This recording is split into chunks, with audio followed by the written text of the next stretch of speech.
Il était une fois, dans un petit village niché au creux d'une vallée verdoyante, une jeune fille nommée Lise. Orpheline de père et de mère, elle vivait sous le toit de sa tante, une femme au cœur sec et à la main leste, qui avait deux filles aussi paresseuses et vaniteuses qu'elle-même était acariâtre. Lise était chargée de toutes les corvées, du lever du soleil à son coucher, sans jamais recevoir un mot de remerciement ou un regard bienveillant. Ses seules richesses étaient en sa patience inépuisable et un cœur rempli de bonté. Un jour, une grande annonce du château royal mit le pays en émoi.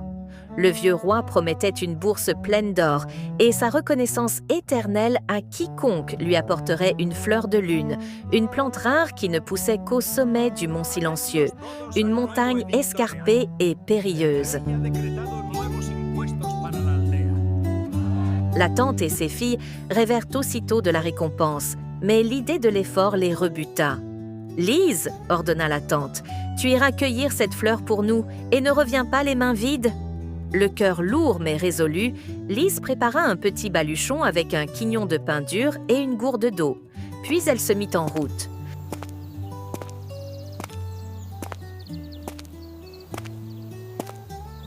Son voyage fut d'abord une épreuve de courage. Au début du sentier, elle rencontra un renardeau pris au piège dans un collet de chasseurs. L'animal se débattait, terrifié et blessé. Au lieu de passer son chemin, Lise prit le temps de le calmer d'une voix douce, de défaire le nœud et de panser sa patte avec un morceau de son propre jupon. Le renardeau, reconnaissant, la remercia d'un coup de museau avant de disparaître dans les bois. Plus haut sur la montagne, le chemin était bloqué par un torrent furieux, gonflé par la fonte des neiges. Le pont de bois avait été emporté. Alors que Lise cherchait un passage, elle aperçut un vieil homme qui tentait de jeter des pierres pour créer un gué, mais ses forces l'abandonnaient. Sans hésiter, Lise posa son sac et passa des heures à aider le vieillard, transportant des roches lourdes et les plaçant avec patience, jusqu'à ce qu'un passage solide soit formé.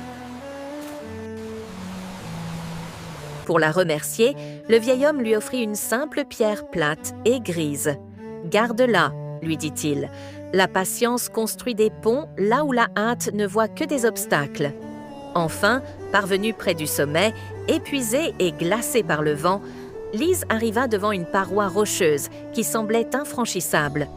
Assis sur un rocher, un corbeau noir comme la nuit la croassa. « Demi-tour, jeune fille. L'orgueil de vouloir atteindre le sommet te perdra. Le chemin s'arrête ici. » Mais Lise, regardant la paroi avec droiture, répondit humblement. « Ce n'est pas l'orgueil qui me guide, messire Corbeau, mais le devoir. J'ai fait une promesse. » Voyant la sincérité dans son cœur et non l'arrogance, le corbeau lui indiqua une crevasse discrète, une prise à la fois, qui formait un escalier naturel jusqu'au sommet.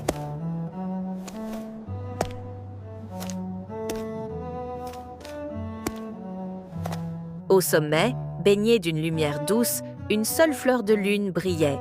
Elle était magnifique, ses pétales semblant tissés de clairs de lune. Lise la cueillit avec une infinie précaution, le cœur battant de joie et de respect. Quand Lise rentra enfin au village, sa tante et ses cousines lui arrachèrent la fleur des mains, sans un mot de gratitude. Elles se parèrent de leurs plus beaux atours et se précipitèrent au château pour réclamer la récompense, laissant Lise, épuisée, à la porte. Devant le roi, elles présentèrent la fleur avec fierté. Mais à la surprise de tous, dès que leurs doigts avides la touchèrent, les pétales se flétrirent et devinrent aussi noirs que du charbon. Le roi, sage et juste, fronça les sourcils. « Cette fleur a perdu sa lumière, » dit-il. « Elle ne peut venir d'un cœur pur. » À cet instant, un garde introduisit Lise dans la salle du trône. Elle n'avait rien, sinon ses vêtements usés et la petite pierre grise que le vieil homme lui avait donnée.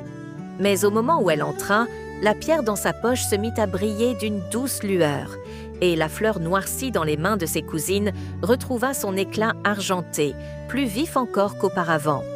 Le roi comprit tout. Il interrogea Lise, qui raconta son voyage avec simplicité.